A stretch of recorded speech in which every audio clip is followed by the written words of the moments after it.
Oi, pessoal, tudo bem? Vocês estão no canal Pensar Direito.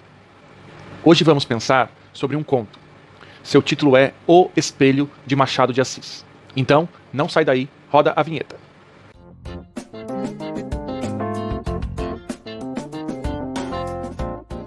A apresentação tem 6 partes: que, quem, quando, onde, como e por quê. Agora que você já sabe como será a apresentação, bora começar. Parte 1, que. O conto é de 1882. O subtítulo é Esboço de uma Nova Teoria da Alma. Assim, trata-se de um debate filosófico sobre a alma humana. Parte 2, quem. Os personagens são 5 homens. Todos são provincianos, capitalistas, instruídos e inteligentes, com idade entre 45 e 50 anos. No entanto, o autor faz uma distinção entre eles. De um lado, temos 4 homens. Do outro, o personagem central, outro homem cujo nome é João Jacobina. O autor afirma que Jacobina é calado, pensativo, astuto e cáustico. Já os outros 4 homens seriam, ao contrário, falantes, opinativos, corretos e calmos. Só essa distinção entre os homens exposta pelo autor já daria muito o que pensar. Parte 3, quando. Todos esses homens, debatedores da alma humana, estão reunidos de noite, sob luzes de velas e do luar. Parte 4, onde. Estão numa casa, no alto de um morro, entre a cidade e o céu.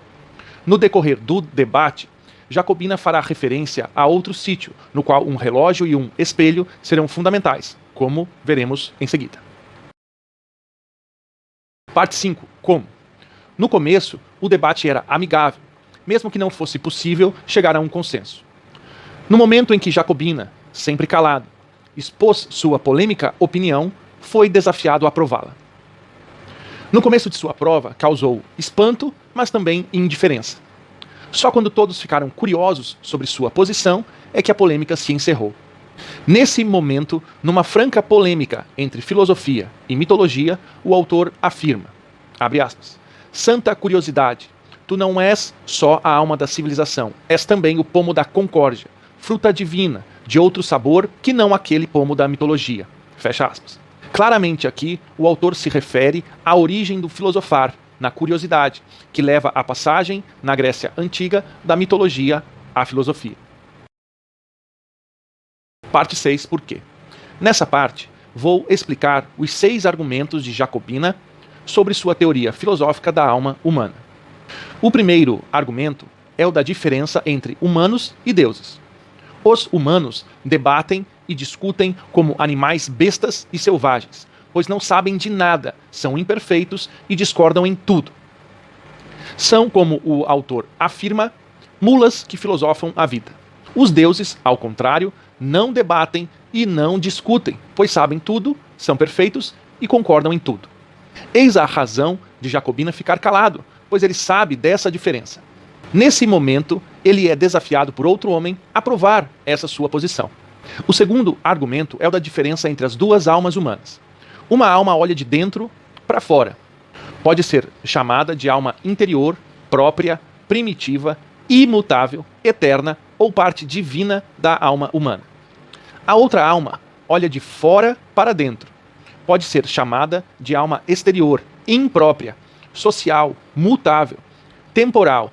É a parte humana da alma humana. Ainda nesse segundo argumento, Jacobina afirma que a alma exterior é mutável. Ademais, afirma ser o caráter mutável da alma exterior uma senhora, parenta do diabo, chamada de legião ou multidão. Percebe-se aqui uma clara crítica à mutabilidade das opiniões da multidão, da maioria, da legião. Normalmente há um equilíbrio entre a alma interior e a exterior, mas em alguns casos, o desequilíbrio gerado pela perda ou confusão das almas pode significar a morte. Não a morte propriamente dita corporal e física, mas uma morte em vida, uma morte da alma interior. Então, qual a conclusão? As 2 almas sustentam a vida humana, pois, como afirma o autor, as 2 completam o homem, que é, metafisicamente falando, uma laranja. O terceiro argumento é o caso de juventude do próprio Jacobina. Quando jovem, foi nomeado alferes, uma posição militar importante. Todo o fardamento do seu novo cargo foi dado por outras pessoas. Então, numa visita a um sítio de sua tia, todos se comportam da mesma forma. Chamam Jacobina de senhor alferes e nunca pelo próprio nome, João ou Joãozinho. A tia faz uma homenagem ao alferes, colocando o melhor móvel da casa em seu quarto. Trata-se de um espelho, cuja tradição remonta à vinda de Dom João VI ao Brasil. Assim, a conclusão é a da confusão e desequilíbrio das almas. O alferes eliminou o homem, o posto substituiu o ser humano, a consciência do homem se obliterava, a do alferes tornava-se viva e intensa. Trata-se, portanto, de uma morte em vida, uma morte da alma interior sufocada pela alma exterior do alferes. O quarto argumento é o das consequências geradas pela confusão e desequilíbrio das almas. No decorrer do conto, há um episódio em que Jacobina fica totalmente só no sítio, sem sua tia, sem os demais familiares e até mesmo sem os escravos que fogem. Nesse momento em que a alma exterior se reduz, só resta, como afirma o autor, uma sensação inexplicável. Era como um defunto andando, um sonâmbulo, um boneco mecânico. Portanto, uma morte em vida. Na solidão extrema, o relógio, metáfora do tempo, e o espelho, metáfora da alma interior, eram insuportáveis. Eram como feridas da alma interior, petelecos contínuos da eternidade, diálogo do abismo, um cochicho do nada. Nessa situação, nada do que ele tenta fazer para fugir da solidão faz sentido. Diz o autor, tudo silêncio, um silêncio vasto, enorme, infinito, apenas sublinhado pelo eterno tic-tac do relógio. Tic-tac, tic-tac. No vazio extremo da confusão das almas, fica com receio de olhar o espelho. Diz o autor, um receio de achar-me um e dois ao mesmo tempo naquela casa solitária. Receio de lembrar que, além da alma exterior, que diminuía, ele tinha também de lidar e de lembrar de sua alma interior. O quinto argumento é o da confusão e desequilíbrio da alma, manifestando-se no sono e na vigília de Jacobina. Seja no sono, seja na vigília, a mesma confusão e desequilíbrio entre a alma interior e a exterior permanece. Diz o autor, nos sonhos, fardava-me orgulhosamente, no meio da família e dos amigos que me elogiavam. Acordado, ficava dependente da alma exterior, inexistente, que não voltava. Assim, nos sonhos, ele não estava mais só e recuperava sua alma exterior. O sexto argumento é o da recuperação da alma exterior de Jacobina quando ele mesmo olha no espelho. Mesmo com um medo insuportável do espelho, ele acha coragem e se olha. Diz o autor, nada prova melhor a contradição humana, porque no fim de 8 dias deu-me na veneta de olhar para o espelho, com o fim justamente de achar-me 2. Num primeiro momento, não vê nada de sua alma interior, só uma figura vaga, esfumada, difusa. Num segundo momento, acha a solução, colocar a farda, que foi a razão de tudo ter começado, ou seja, da alma exterior ter predominado em desequilíbrio sobre a alma interior. Diz o autor, vesti-a, aprontei-me de todo, e como estava defronte do espelho, levantei os olhos e não lhes digo nada. O vidro reproduziu então a figura integral, inteira. Nenhuma linha de menos, nenhum contorno diverso. Era eu mesmo, o alferes, que achava, enfim, a alma exterior. E conclui, essa alma ausente, como a dona do sítio, dispersa e fugida, como os escravos, ei-la recolhida no espelho. O conto é como se fosse um mito da caverna às avessas. No mito da caverna, Platão descreve o caminho da alma para o conhecimento verdadeiro. Já aqui no conto, o caminho da alma é no sentido de sua falsificação na alma exterior, que predomina em desequilíbrio sobre a alma interior.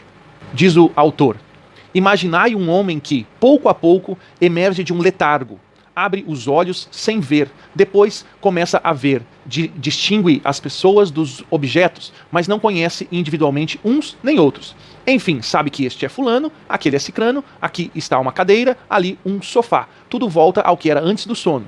Assim foi comigo. Não era mais um autômato, era um ente animado. Então, só assim, com a recuperação da alma exterior falsa, o relógio e o espelho tornaram-se suportáveis. Só assim tudo passou a fazer sentido. Nossa próxima aula é dia 17 de maio, na qual vamos trabalhar o Conto da Ilha Desconhecida, de José Saramago. A leitura da aula 9 será disponibilizada no WhatsApp.